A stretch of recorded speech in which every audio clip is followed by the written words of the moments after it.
Assalamualaikum, semangat pagi sahabat pembelajar dimanapun Anda berada. Jumpa lagi dengan saya, Puji Wibowo dari Politeknik Keuangan Negara STAN. Masih dalam pembelajaran matematika ekonomi. Kali ini kita sampai pada materi lawan diferensial, artinya kita belajar tentang integral. Kalau pada bagian diferensial, kita membahas konsep mengenai bertambahnya sebuah variabel independen yang akan berdampak kepada variabel dependen. Nah, konsep ini akan kita balik ketika kita membicarakan tentang konsep integral. Konsep integral namanya juga integral integrasi, berarti kita mencoba mencari sebuah dampak daripada fungsi-fungsi yang tadinya diturunkan itu untuk kita kembalikan lagi menjadi sebuah fungsi totalnya. Jadi namanya integral berarti kita mencari fungsi penjumlahannya, ya. Jadi kalau di dalam fungsi diferensial kita mencari marginal product labor, marginal product capital, atau mencari marginal utility, maka di dalam integral ini nanti sahabat pembelajar ini akan belajar bagaimana mencari total produksi, mencari total penjualan, mencari total kepuasan maksimal dari konsumen, ya. Jadi merupakan kebalikan dari fungsi diferensial. Untuk lebih jelasnya, mari sama-sama kita lihat tayangan sebagai berikut.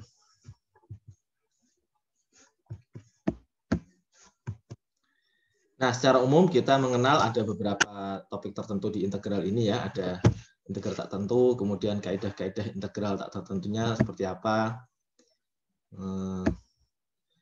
Kemudian integral tertentu, apa bedanya dengan integral tak tentu, ya. Kemudian masing-masing kaidahnya seperti apa, dan penerapan dalam ekonomi. Ya, di video yang pertama ini, sahabat pembelajar akan kita ajak untuk menyelami materi yang nomor 1 sampai nomor 4 dulu, ya. Nah, secara umum namanya sebuah integral itu akan dituliskan lambangnya seperti ini, ya. Kalau yang turunan kan kemarin dy per dx gitu, ya. Nah, ini lambangnya seperti ini, ya. Seperti lambang apa ini? Lambang cacing berdiri gitu, ya. Fx dx artinya apa? Kita mengembalikan fungsi itu ke fungsi awalnya gitu, ya. Fungsi sebelum diturunkan. Jadi seolah-olah kalau fungsi itu dulu belum diturunkan seperti apa.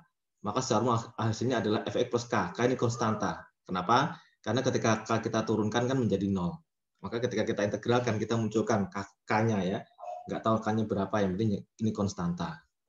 Ruang sebelah kiri dibaca integral fungsi x terhadap y, ya. Lambang ini adalah lambang integral, kemudian fx adalah integran, ya. Fungsi yang diintegralkan namanya integran. Kemudian dx ada proses integral terhadap variabel x, ya. Kemudian fx di ruas kanan integral dari fungsi x, ini cara bacanya seperti itu, ya. K konstanta, ya. Oke, kita lanjut aja. Contohnya begini, sahabat pembelajar. Misalnya kita punya fungsi fx sama dengan x kuadrat plus 5. Maka ini kalau kita turunkan, ya, ini adalah 2x. 5-nya 0 gitu, ya. Maka ketika fungsi integral kita balik ini.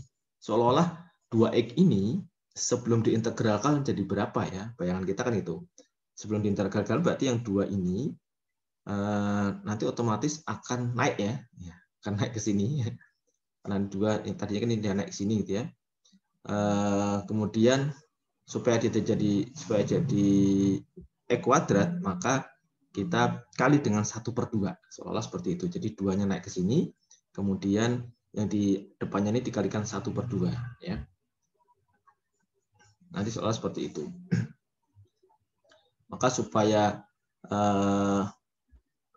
menjadi angka x kuadrat plus 5, satu-satunya jalan adalah dia ini 2x ini dikalikan 1/2 gitu, ya. Kemudian x-nya ini yang tadinya pangkat 1 ditambah 1. Nanti kira-kira kaidahnya seperti itu. Maka ini, ya, jadi integral dari 2x sama dengan x kuadrat plus k. Karena apa? Karena turunan pertama dari x kuadrat plus k adalah 2x. Itu, ya. Nah, ini secara umum kaidah-kaidah integral adalah jika integral x pangkat n dx sama dengan nih. X pangkat, ini bukan n-1, ya, ini n+1 harusnya. Ya, ini n+1, ya, sahabat belajar, biar nggak salah. Kita tulis dulu ini. Nah,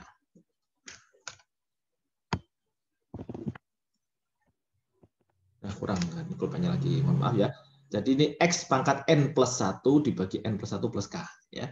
Kemudian kalau fungsinya adalah fungsi 1/x, integral dari 1/x sama dengan ln x plus k. Kenapa? Karena turunan pertama dari ln x adalah 1/x kan gitu ya. Bisa ya. Biar teman-teman nggak salah. Ini saya kasih plus. Nah, gitu ya. Kemudian formula eksponensial, karena turunan x sama x pangkat x sama dengan e pangkat x, maka integral dari e pangkat x juga e pangkat x tapi ditambah k. Gitu ya, mudah ya. Bagaimana kalau e-nya pangkat sebuah fungsi ya? Berarti integral dari e pangkat sebuah fungsi u sama dengan e pangkat fungsi u plus k, di mana u sama dengan fx. Lalu bagaimana integral dari sebuah fungsi penjumlahan? Berarti kita integralkan masing-masingnya. Nah, integral dari x plus gx dx sama dengan integral dari fx plus integral dari gx. Demikian juga formula perkalian. Seperti itu ya. Integral dari n fx dx sama dengan n karena konstanta dikalikan integral dari fx dx. Lalu yang keenam, formula substitusi bagaimana? Integral dari du per dx ya. Berarti sama dengan integral dari fu du sama dengan integral dari u gitu ya. Di mana u sama dengan gx dan integral dari u merupakan substitusi bagi d. Nah, selanjutnya sahabat pembelajar, teman-teman semua, integral ini secara umum kita bagi menjadi dua, integral tak tertentu ataupun integral tertentu. Apa bedanya? Kalau tak tertentu ini nilai x-nya ini nggak kita isi dengan sebuah angka tertentu, ya. Kita biarkan aja angka x-nya, tidak kita ganti dengan satu angka tertentu, sehingga itu bisa berapa saja nilainya. Ya. Sementara kalau integral tertentu ini nilai x-nya akan kita isi dengan angka tertentu yang merupakan batas atas dan batas bawah, ya. Kan nanti kita lihat, kita bisa hitung integral tertentu ini akan menghasilkan sebuah angka tertentu, ya namanya juga tertentu ya. Nah, contohnya gini, integral dari ini 1 sampai 3 x kuadrat dx, gitu ya. Kalau dia integral tak tentu, maka sebenarnya ini integral dari x kuadrat ini ya sepertiga kali x pangkat 3. X-nya tidak perlu kita ganti dengan angka 3 maupun angka 1. Jadi hasilnya cuma ini aja ya.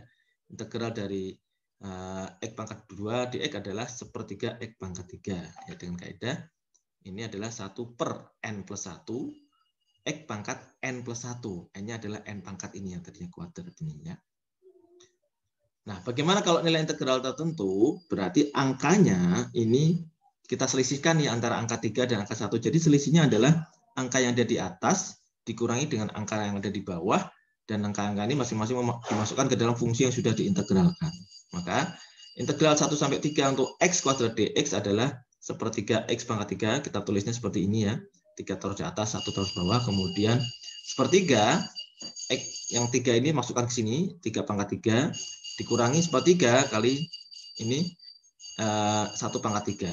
Jadi hasilnya adalah sepertiga kali ini kan 9 ya. 9 dikurangi sepertiga adalah 8/2/3. Ini kita sebut dengan nilai integral tertentu. Jadi ada selisih antara nilai-nilai yang ada di atas dengan nilai yang ada di bawah. Nah, contohnya ini coba sobat belajar hitung nih. Bagaimana menghitung ini ya? Integral dari 2 sampai 5 x pangkat 4. Maupun integral dari 2 sampai 5 x pangkat 4 plus 5 x pangkat 4 dx. Bisa sobat belajar? Nah, mudah ya. Ini hasilnya berapa? Bentar ya, ini pulpennya harus dinyalakan dulu ya.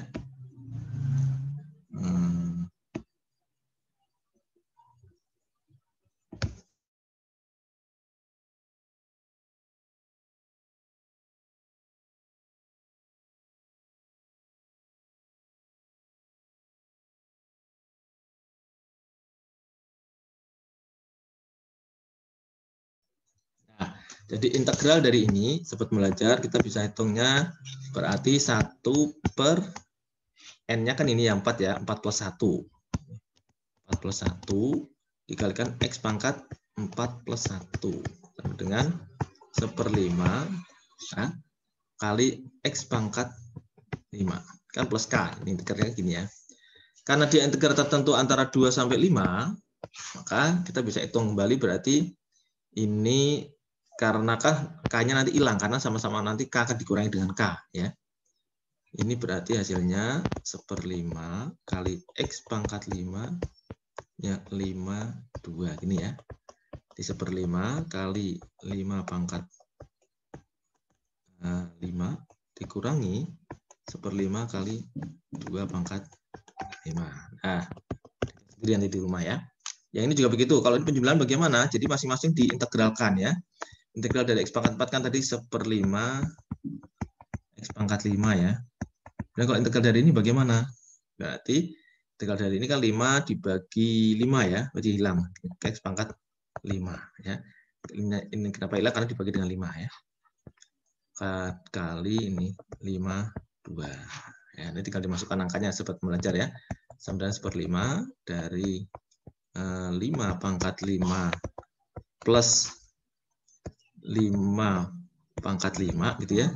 Jadi dikurangi dengan 1/5 2 pangkat 5 dikurangi lagi karena ini ya, atau kalau bingung ini dikurung dulu ya, 2 pangkat 5. Nah, nanti bisa dicari sendiri di asrama ya, ataupun di rumah masing-masing. Itu karena ini contoh dari integral yang tertentu ya. Demikian sobat pembelajar konsep dasar dari integral dan contoh-contohnya untuk integral, baik integral yang tak tentu maupun integral tertentu ya. Nah, tolong dipelajari yang baik karena berikutnya nanti kita akan masuk ke dalam contoh-contoh penerapan fungsi integral untuk fungsi-fungsi produksi, fungsi penerimaan, maupun nanti yang paling seru adalah di fungsi surplus konsumen ya, ketika fungsi itu kita mencari surplus konsumen maupun surplus produsen. Salam sehat buat sobat pembelajar. Assalamualaikum warahmatullahi wabarakatuh.